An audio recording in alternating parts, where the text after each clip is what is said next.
Well, it is another step, I guess, in the year of delivery for Julia Gillard. Tony Abbott, though, says that part of the reason that there's been some improvement in Gillard's standing, at least, certainly not the parties, but Gillard's, is on this question of seeing a lot of overseas leaders, or he described as stalking these leaders, so he wasn't particularly comfortable with that when he faced the media. If I were ever the Prime Minister, I think I would have a healthy, a constructive and an appropriately respectful relationship with the other major powers in this world.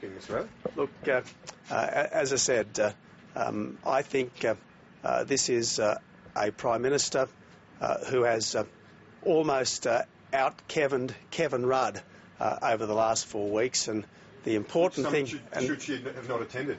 The important thing when Australian leaders go overseas is to bring something back.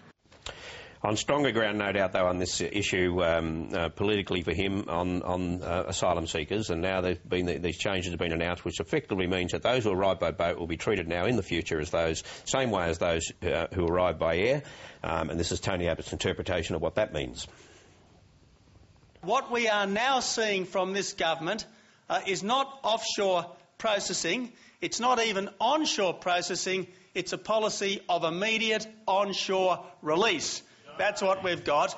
And together with that, you might have seen on the Telegraph website talks of invasion. The Herald Sun talks about flooding, refugees flooding the suburbs and so on. They're the sorts of stories the government really doesn't like. They're the sorts of stories they'd rather not see, and that's why they're saying they'd be happy for Peter Slipper stories to take their place. They're a problem. The stories about immigration are still a problem for the government, and they don't seem to know what to do about it. But then they argue, yes, but we're doing it this way because we have no choice, that the High Court made any other approach illegal. Yeah, well, it was explained to me on Friday by a senior member of the government who said, look, if we didn't do this, we would have to reopen the Baxter Detention Centre at Woomera in South Australia. And I think if they did that, then the fracture between the two parts of the electorate which hate them over this issue would become almost permanent.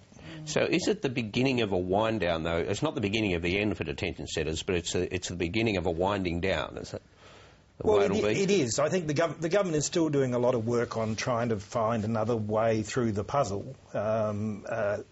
They still believe that something like the Malaysian deal is the way to go, and they're trying to reconstruct it somehow. Perhaps not necessarily with Malaysia, but that's going to take time, and it may not be possible. But they do face the problem of overcrowding in these detention centres we've got. What were there, 600, 700 who arrived in the last month? That's unsustainable. All right, more with our panel shortly. Karen Middleton, Dennis Atkins and Nikki Saber. But now, here's Mike Bowers and Talking Pictures.